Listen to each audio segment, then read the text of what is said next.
16 साल के इस इंसान का सामना होना था दुनिया के सबसे पावरफुल फास्ट बॉलर्स के खिलाफ, जिनका पेस था 150, 155, 160। और सचिन ने आधे घंटे की बैटिंग करी। सारे पेसर्स जितने फास्ट बॉलर्स थे वो सचिन के लिए बहुत कंफर्टेबल हो गए, क्योंकि आधे घंटे से उनको देख रहा है, बॉल आ रही है, देख रहा है। और सचिन गॉड ऑफ क्रिकेट बनने के रास्ते पर निकल चुके। When things get tough, tough get going। और अगर आप टफ चीजों से भागते हैं तो मैं आपसे रिक्वेस्ट करूंगा कि आप तैयारी करना छोड़ें। वो टिकट बेचने को छोड़कर एक टफ डिसीजन ले कि नहीं, मुझे टिकट नहीं चेक करना, मुझे टिकट नहीं बेचना, मुझे तो ट्रेन से मतलब ही नहीं है, और डिसाइड करे कि मुझे क्रिकेट खेलना है और मुझे क्रिकेट में नाम कमाना है। टफ डिसीजन लिया तो इंसान फिर धोनी बन जाता है, क्योंकि करने को बहुत कुछ है लेकिन हो कुछ नहीं रहा है। रजिस्टर हमारे पास में 60 है लेकिन समय 60 दिन है और अब हमसे कुछ नहीं हो रहा है। मेमोराइज कर लेते हैं, कंसाइज कर लेते हैं और फिर बार बार मेमोराइज करते हैं। Reset, refocus and restart। Reset, refocus and restart। हम स्टार्ट कर रहे हैं एक डेट से जिसका नाम है 15 नवंबर। ये बहुत ही क्रांतिकारी दिन था। 15 नवंबर 1989।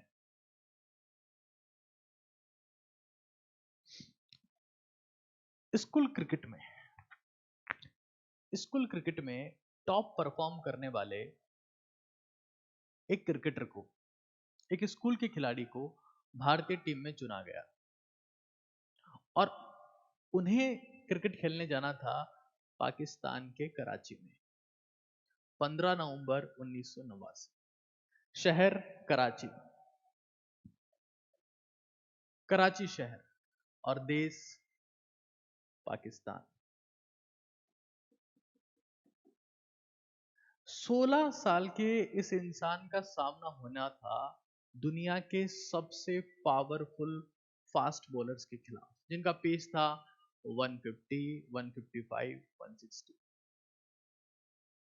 और होता यूं है, जब वो इंसान वहां 16 साल का बंदा जब पहली बार, क्योंकि स्कूल लेवल पर तो बहुत स्लो बॉलर्स होते हैं, जब इतने तेज बॉलर 16 साल की उम्र में खेल रहा होता है तो बॉल उसकी नाक पे लगती है और खून बहने लगता है। क्रिकेट टीम के कप्तान और बाकी सारे खिलाड़ी वहां इकट्ठा हो जाते हैं, पाकिस्तानी टीम के भी और बाकी इंडियन प्लेयर्स भी पवेलियन से आते हैं और सचिन से कहते हैं कि आप पवेलियन में चलिए, रेस्ट करिए, आप स्कूल से आए हैं, अभी आप यह नहीं खेल पाएंगे। अपना नाक पहुंचने के बाद, अपना खून देखने के बाद सचिन खड़े होते हैं और वो कहते हैं, मैं खेलेगा सर, मैं खेलेगा, मैं पवेलियन नहीं जाएगा सर, मैं खेलेगा। When things get tough,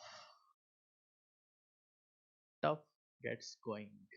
और यही सबसे बड़ा डिफरेंस है जो आज मैं आपको समझा देना चाहता हूं।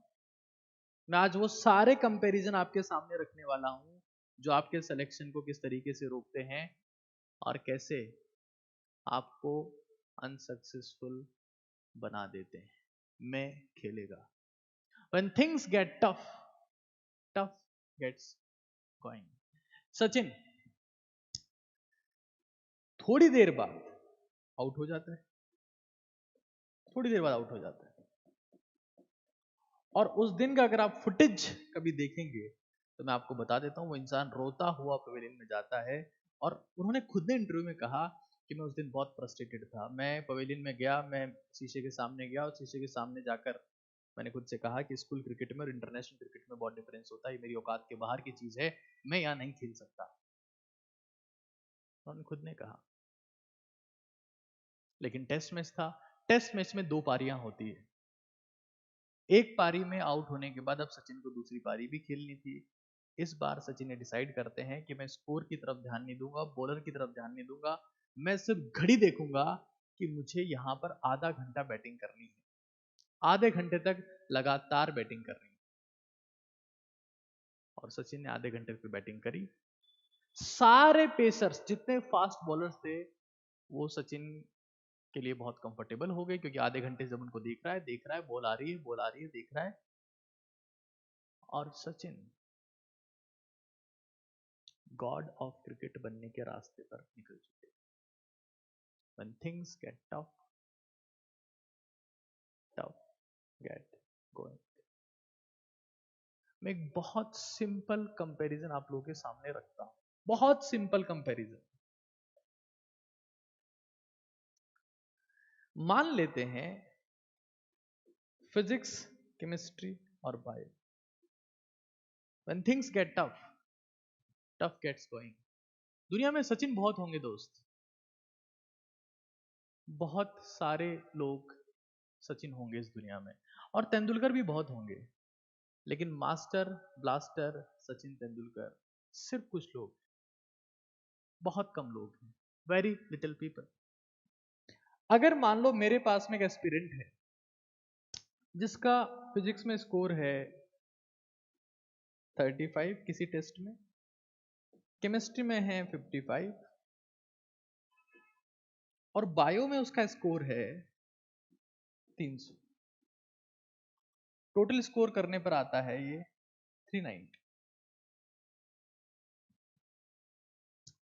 एक और एस्पिरेंट है जिसका फिजिक्स में स्कोर है 80, केमिस्ट्री में स्कोर है 100 और बायो में है 210, और इसका भी स्कोर आता है 390। ये किसी एक टेस्ट की बात है। दोनों का स्कोर 390 है, दोनों का स्कोर 390 है। पहले का स्कोर भी 390 है और दूसरे का स्कोर भी 390 है। जब मैं सिलेक्शन की बात करूंगा, सिलेक्शन पे दाव लगाऊंगा, तो सिलेक्शन के ऊपर जब मैं दाव लगाऊंगा तो मैं इस स्टूडेंट पर लगाऊंगा। ये सेलेक्ट नहीं हो सकता, क्योंकि ये एक सब्जेक्ट में एक्सट्रीम पर जा चुका है बायो में, और ये खुद की इज्जत बचाने के लिए बायो ही पढ़ेगा, बायो ही पढ़ेगा कि मुझे बायो में एक बार 300 ला चुका हूँ, 300 ला चुका हूँ, मुझे इज्जत बचानी है, मुझे ये स्कोर तो कम से कम करना ही करना है। और ये एक्सट्रीम है, यहां से इंप्रूव करना बहुत टफ है। लेकिन ये जो फिजिक्स भी पढ़ रहा है, केमिस्ट्री भी पढ़ रहा है, बायो भी पढ़ रहा है, और अभी ये कहां पर पहुंचा है? ये पहुंचा है 390 पर, ये भी 390 पर है। हर सब्जेक्ट में इसमें इंप्रूवमेंट का स्कोप है। जब मैं तैयारी की बात करता हूं, जब भी मैं तैयारी की बात करता हूं, 99% स्टूडेंट्स बायोलॉजी के एनसीईआरटी उठाते हैं और तैयारी करना शुरू कर देते हैं। हर साल आसान किताब को पढ़ते रहना, हर साल वही एनसीईआरटी का लिविंग वर्ड पढ़ते रहना तैयारी नहीं है दोस्त, ये टाइम पास है। जो आपको एक साल बाद महसूस होगा कि हां आपने टाइम पास किया है, वो तैयारी नहीं है। टफ चीजों को सेलेक्ट करना पड़ेगा, टफ। तो फिजिक्स, केमिस्ट्री, बायो ये टफ है, this section is tough, physics chemistry is tough. और 90% एस्पिरेंट क्या करेंगे? अपनी इज्जत को बचाने के लिए टेस्ट में भी बायोलॉजी ही पढ़कर जाएंगे, क्योंकि वो 2 दिन पढ़ा और नंबर आ गए। फिजिक्स केमिस्ट्री नहीं पढ़ेंगे, और वही फिजिक्स केमिस्ट्री उनका सिलेक्शन रोकेगी, क्योंकि टफ चीज है। When things get tough get going, and tough get going, tough get selection। Common लोगों के लिए नहीं है। अगर तुम्हें कुछ करना है, तुम्हें कुछ फोड़ना है, अगर तुम्हें कुछ भी करना है, तो टफ चीज करनी पड़ेगी। सचिन को चोट लगी, सचिन मास्टर ब्लास्टर बने, मास्टर ब्लास्टर। सचिन बहुत है, तेंदुलकर भी बहुत है, मास्टर ब्लास्टर सचिन बहुत रेयर है, गॉड ऑफ क्रिकेट सचिन बहुत रेयर है। तुम्हारा जो भी नाम हो, तुम्हें भी नाम क्या कि डॉक्टर लगाना है। When things get tough get going। और अगर आप टफ चीजों से भागते हैं तो मैं आपसे रिक्वेस्ट करूंगा कि आप तैयारी करना छोड़ दें। क्योंकि आप कुछ नहीं उखाड़ पाएंगे, मेरा आपसे प्रॉमिस। टफ चीजें करो, टफ। बायोलॉजी बेवफा है, ये आसान सब्जेक्ट है, आज नहीं तो कल इसे भूल जाओगे। लेकिन जो इंसान फिजिक्स में 80 नंबर ला रहा है, केमिस्ट्री में 100 ला रहा है, इसमें बहुत इंप्रूवमेंट का स्कोप है। और मैं गारंटी में हर साल देखता हूं, ये बच्चा सेलेक्ट नहीं हो पाता, लेकिन ये निकाल जाता है। इसका भी 390 है, इसका भी 390 है। फिजिक्स केमिस्ट्री की प्रैक्टिस आपको करनी पड़ेगी, करनी ही पड़ेगी। आपके पास में ऑप्शन नहीं है, ऑप्शन नहीं है। और प्रैक्टिस इस फॉर्मेट में करनी पड़ेगी, प्रैक्टिस इस फॉर्मेट में करनी पड़ेगी कि आप इसके क्वेश्चन डेली बेसिस पर कर रहे हैं। आपका 80% समय, 80% समय फिजिक्स और केमिस्ट्री में डिवोट होना चाहिए। बायोलॉजी आप दिसंबर के बाद भी कर लोगे, बायोलॉजी, क्योंकि एक बार आप बायोलॉजी पढ़ोगे फिर भूल जाओगे, फिर पढ़ोगे फिर भूल जाओगे, बहुत बार पढ़नी पड़ेगी आप, वो आप कर लोगे। फिजिक्स केमिस्ट्री अगर आपने एक बार सीख ली, उसके बाद आप नहीं भूल पाओगे। उसके बाद तो आपको मार्क्स देके ही जाएगी, सिलेक्शन करवा के ही जाएगी, टॉपर बना के ही मानेगी, कॉन्फिडेंस देके ही जाएगी, ब्रेन डेवलपमेंट होगा। टफ चीजों से ब्रेन डेवलपमेंट होता है, आसान चीजें बेवकूफों के लिए होती है, आसान तो कोई भी कर सकता है। अगर नीट का एग्जाम 20 लाख लोग दे सकते हैं, तो हर इंसान बायोलॉजी पढ़ता है, पढ़ सकता है, बायोलॉजी से प्रेम करता है, लेकिन उसका सिलेक्शन नहीं होता है। एमबीबीएस और BSc nursing, B pharma, D pharma, lab technician, जितने भी कोर्सेज हैं एमबीबीएस में, और उन सब में जो चीज अंतर पैदा करती है वो है फिजिक्स और केमिस्ट्री। ये आपको आज समझ लेना है। और बिना फिजिक्स केमिस्ट्री के तुम सिलेक्शन की बात करते हो, आज भूल जाना। अगर 6 घंटे पढ़ते हो 6 आवर्स, तो मैं कहूंगा 4 घंटे 30 मिनट फिजिक्स केमिस्ट्री को समर्पित करो। फिजिक्स केमिस्ट्री, हाँ, उसके बाद टेस्ट दे के आए हो, टेस्ट में चेक करो कि कहाँ इंप्रूवमेंट की गुंजाइश, बिल्कुल चेक करो, उसमें कोई दिक्कत नहीं, उसमें कोई दिक्कत नहीं। लेकिन ये समझ लो, when things get tough, tough gets good। Sachin को Sachin God of cricket master blaster कौन बनाता है? टफ सिचुएशंस में, जब 150 की स्पीड से बॉल जा रही हो, दिखती ना हो, तब वहां पर आधा घंटा टिके रहना, ये सचिन को मास्टर ब्लास्टर बनाता है, गॉड ऑफ क्रिकेट बनाता है। बॉल आ रही है 150, स्टंप नहीं छोड़ दिया कि बोल्ड कर दे, मेरे को जाना है, मेरे को दूसरी बात नाक नहीं तोड़वाना, अरे सामने जाके खड़ा हो गया, नाक क्या, खोपड़ी फूट जाए, दिल टूट जाए, हड्डियां टूट जाए, पिचक जाए, जो हो जाए, मैं खड़ा हूं, गाल पिचक जाए, मैं खड़ा हूं, मैं खेलूंगा, मैं खेलेगा। यही डिफरेंस है दोस्त। तुम्हारा टेस्ट का दिन आता है और तुम टेस्ट के दिन तैयारी के नाम पर अपने पेरेंट्स को, अपने टीचर्स को बेवकूफ बनाने के लिए अगर बायोलॉजी की किताब खोल के पढ़ने लग जाते हो, तो महामूर्ख हो तुम, और तुम्हारा सिलेक्शन नहीं होगा। मैं आज आप लोगों से रिक्वेस्ट कर रहा हूं, आज आप लोगों से गुहार लगा रहा हूं कि अगर तुम्हें सिलेक्शन चाहिए तो तुम्हें फिजिक्स केमिस्ट्री पढ़ना पड़ेगा। तो एक बार मुझे कमेंट सेक्शन में जरूर से बता दें कि क्या आप इस टफ चीज को करने के लिए तैयार हैं।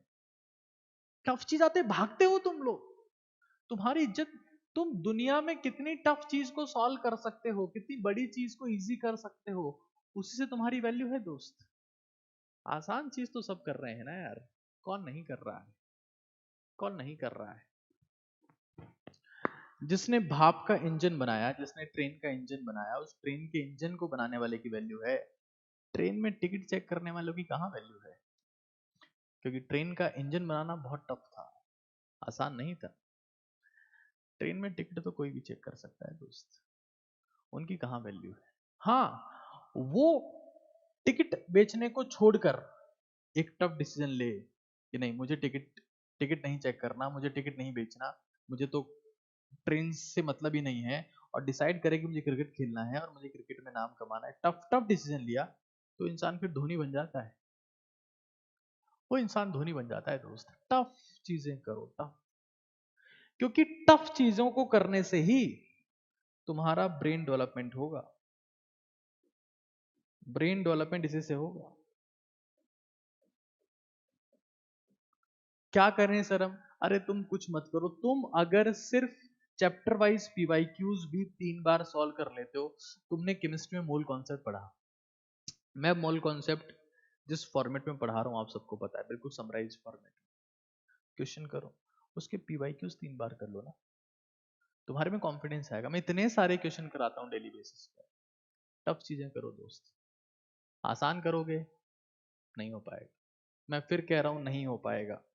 अगर तुम इस लीग पर हो कि सर मैं बायो में डार्विन हूं, मैं बायो का डार्विन हूं, बायो तुम्हें फोड़ दूंगा, नहीं होगा, हो ही नहीं सकता। तुम फिजिक्स भी करो, तुम केमिस्ट्री भी करो, तुम बायो करो, फिर तुम 390 नंबर ला रहे हो। मैं मान सकता हूं कि तुम्हारा सिलेक्शन इमीडिएटली नहीं होगा, बट डेफिनेटली होगा। ये मैं स्टाम्प पेपर पे लिख के कह सकता हूं कि तुम्हारा सिलेक्शन होगा। इस चीज को रट लेना, रट लेना। तो टेस्ट में इज्जत बचाने के लिए मत पढ़ना कि टेस्ट में इज्जत बचानी है दोस्तों के सामने, तो बायो पढ़ ली और खत्म कर दी। और टेस्ट में जब भी पढ़ रहे हो तो यहां गौर करना कि मेरे फिजिक्स में नंबर आ रहे हैं कि नहीं आ रहे, मेरे केमिस्ट्री में नंबर आ रहे हैं कि नहीं आ रहे, मेरे बायो में ठीक ठाक नंबर आ रहे हैं। सिर्फ बायो में आ रहे हैं, इनसे मतलब नहीं। मेरा जिस साल सिलेक्शन हुआ, मेरा पूरा फोकस सिर्फ और सिर्फ फिजिक्स केमिस्ट्री पर था, पूरा फोकस। और जब टेस्ट देखे आओ तो टेस्ट भी प्रॉपर एनालाइज करो, ये बहुत इंपॉर्टेंट है। टेस्ट दे के आ गए और सो गए। मैं हमेशा कहता रहा हूं that if you rest after the test you waste your test. To be the best never rest after the test. तो टेस्ट एनालिसिस भी बहुत जरूरी ना भाई, क्योंकि मैं जो इंप्रूवमेंट की बात कर रहा हूं कि ये बच्चा सेलेक्ट हो जाएगा, इसका सिलेक्शन तय है, तो उसके लिए कंटिन्यूस इंप्रूवमेंट चाहिए। और आपकी जिंदगी में जो इंप्रूवमेंट होता है ना, कितना इंप्रूवमेंट आएगा। मुझे 700 तक पहुंचना है, मुझे 700 अचीव करना है, 700 तक ही जाना है, तो improvements are directly proportional to postmortem. 700 पर ही जाना है, उससे पहले रुकना ही नहीं है। इनवर्स टू द प्रिस्क्रिप्शन, मुझे 700 ही चाहिए। मतलब टेस्ट देने के बाद ये चेक करो, टेस्ट देने के बाद ये चेक करो कि भाई तुम कहां स्टैंड करते हो। तुम्हारा पोस्टमार्टम देखो कि तुम्हारे मार्क्स कटे क्यों हैं। वो लैक ऑफ कॉन्सेप्ट से कटे हैं, लैक ऑफ टाइम से कटे हैं, कि सिली मिस्टेक से कटे हैं। उसका पोस्टमार्टम करो। 10 किताबें पढ़ के जाने की जरूरत नहीं है, जो टेस्ट दिया है उसका प्रॉपर पोस्टमार्टम करो, तभी इंप्रूवमेंट आएगा, तभी 390 से 700 की जर्नी होगी। टफ चीजें करो, आसान चीजें करके तुम कभी सेलेक्ट नहीं हो पाए,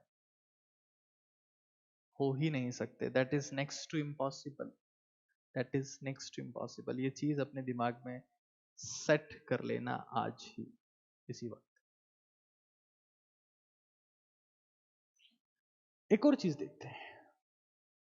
हमारे पास में 2 दोस्त हैं, एक का नाम है अमित और एक का नाम है भ्रमित। इनकी एक इंटरेस्टिंग कहानी सुनाता हूं।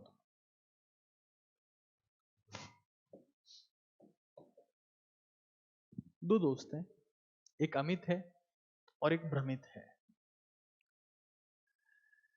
आपके जितने भी डाउट्स हैं, मैं सारे डाउट्स एक बार लूंगा एक साथ। अभी फिलहाल आप बेसिक चीजों पर फोकस करिए। सेशन बहुत पावरफुल है, सेशन बहुत अमेजिंग है, इससे आप सीखेंगे तो आपकी जिंदगी हमेशा के लिए बदल जाएगी। फोकस करिए। 2 दोस्त हैं और दोनों जंगल में भटक जाते हैं। जंगल में गए थे पिकनिक बनाने और वहां भटक गए, लेकिन दोनों बहादुर थे। और बहादुरी ऐसी थी कि जंगल से बाहर आ गए, बट बहुत थक गए। जंगल बहुत बड़ा था, बहुत घना था, कांटे चुभ गए, खून आ गया, पसीने पसीने में हो रखे हैं, कपड़े फट चुके हैं, और जंगल से बाहर निकले, भटक गए। दोनों एक दूसरे को नहीं देख पा रहे थे, कोई कहाँ जाके बाहर निकला, कोई कहाँ जाके बाहर निकला। एक जंगल के एक छोर पे बाहर निकला, दूसरा जंगल के दूसरे छोर पर बाहर निकला। अमित और भ्रमित। अमित जहां से बाहर निकला, जंगल के किसी एक छोर से, जैसे ही बाहर निकलता है तो वहां देखता है वो उसके आगे एक छोटी सी झील है। और भ्रमित जहां से बाहर निकला, जंगल के जिस छोर से बाहर निकला, आगे जाके देखता है समुद्र है, और झील के आगे अमित के लिए रोड है, और यहां से निकल के उसको शहर जाना है। यहां समुद्र है और आगे कुछ नहीं दिख रहा। मैं आपसे एक सिंपल सा सवाल पूछता हूं कि अमित और भ्रमित में से कौन अपने घर पहुंच पाएगा? अमित और भ्रमित में से कौन अपने घर पहुंच पाएगा?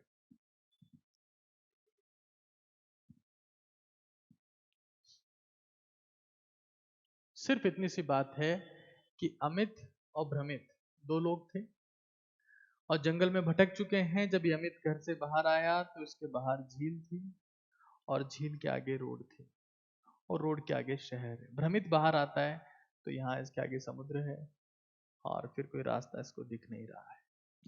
किसके घर तक पहुंचने की संभावना है? ऑब्वियस सी बात है, अमित। और यही एक पावरफुल चीज है। जब आप साल भर तैयारी करते हैं तो आपके पास में 60-70 रजिस्टर्स होंगे। समय होगा आखिर के 60 दिन, और रजिस्टर होंगे 60 से 70। इतना बड़ा समुद्र देखकर आपका पढ़ने का मन तक नहीं करेगा, और इसी चुंगल में 90% बच्चे फंस जाएंगे। वो बनेंगे भ्रमित कि अब हम क्या करें। और यही वो टाइम होता है जब स्टूडेंट्स इस चीज को फेस करते हैं, स्ट्रेस, एंजाइटी, डिप्रेशन, क्योंकि करने को बहुत कुछ है लेकिन हो कुछ नहीं रहा है। रजिस्टर हमारे पास में 60 है, लेकिन समय 60 दिन है, और अब हमसे कुछ नहीं हो रहा है, कुछ नहीं हो रहा है। झील और समुद्र में डिफरेंस है, साइज का डिफरेंस है। आप पूरे साल तैयारी करोगे, साल भर, तो आपके पास में बहुत सारा कंटेंट इकट्ठा होगा। आप उस कंटेंट को अगर झील में कन्वर्ट कर लेते हैं, समराइज कर लेते हैं, कंसाइज कर लेते हैं, और फिर बार बार मेमोराइज करते हैं, तो आपका उस कंटेंट को पढ़ने का मन करेगा, पढ़ने की इच्छा होगी, कंटेंट आपको याद भी रहेगा। पढ़ने का मन करेगा, पढ़ने की इच्छा होगी, और कंटेंट आपको याद भी रहेगा।